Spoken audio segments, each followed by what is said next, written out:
Hi, my name is Tim, and this is my story.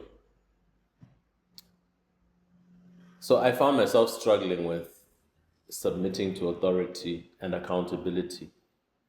I was resisting authority figures in my life, whether it was my dad, whether it was leaders at work, whether it was spiritual leaders, my pastors.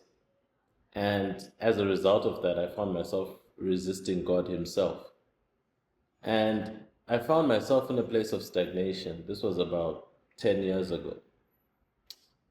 And the reality is that you can't get into a place of leadership and authority and self determination without accountability. We live in a generation that likes to consider themselves as self made. But the reality is that no one is self made.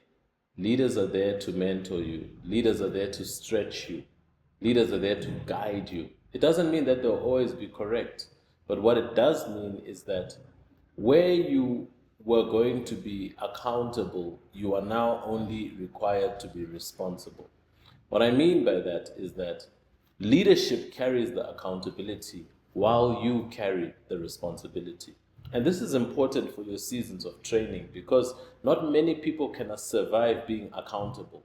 Take, for example, a person who becomes a father at an early age and has no job.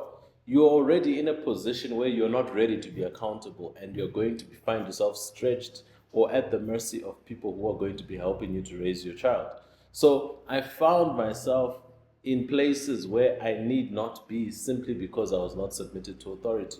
So what I then did was I took time to self-introspect and to say, what is it in me that is resisting authority? And I found that there was trauma in me. There was trauma in me as a result of maybe when I was not led well, as a result of when I was led with a firm hand and without explanation, when I was led with an environment where I was not allowed to question anything. Anything that was in the form of questions was regarded as rebellion.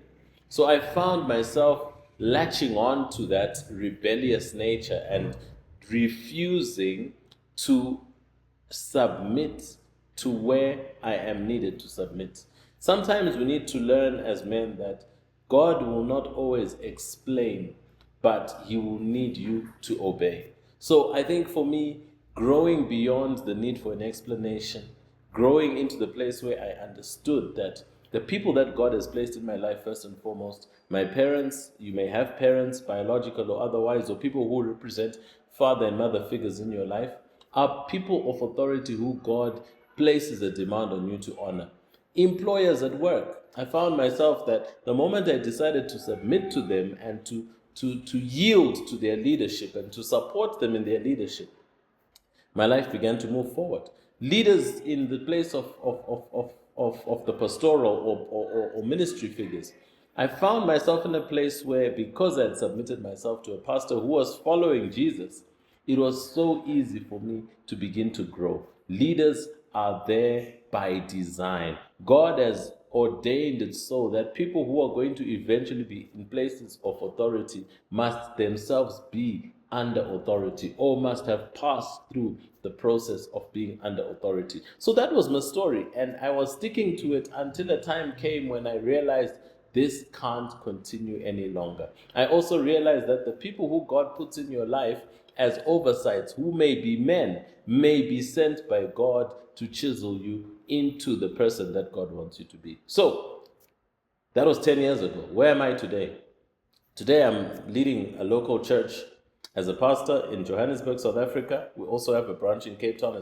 I'm a mission pastor of a global church.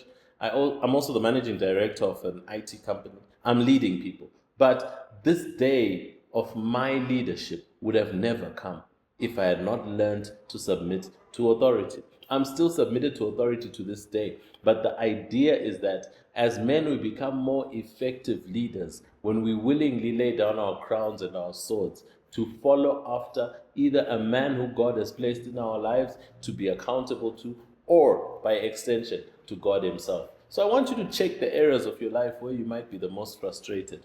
Do you have a leader in that area? Do you have a mentor in that area? Do you have someone you answer to in that area? Or are you just winging it? Are you a lone ranger? Are you a lone wolf? We were designed for community. We were not designed to do life alone. So I encourage you today, on account of this story of mine, on account of this testimony of mine, to introspect and say to yourself, where can I go and submit myself? Some of you are going to need to go and join a local church. Some of you are going to need to reconnect with your parents or people who hold father and mother figures in your lives. Some of you are going to need to go and really submit yourself at work afresh. And I assure you, as you do that, the leadership potential in you is going to find expression.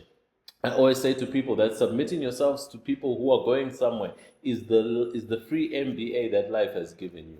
Engage in that free MBA. Allow yourself to understand life by virtue of following in the footsteps of the people that God has ordained for you to submit under. They're not going to be perfect. They're not always going to be right, but you are always going to be the better for it. And you're going to learn accountability through responsibility. And one day, people will be looking to you for leadership, and they'll find a person who himself has understood what it means to be under authority. Thank you.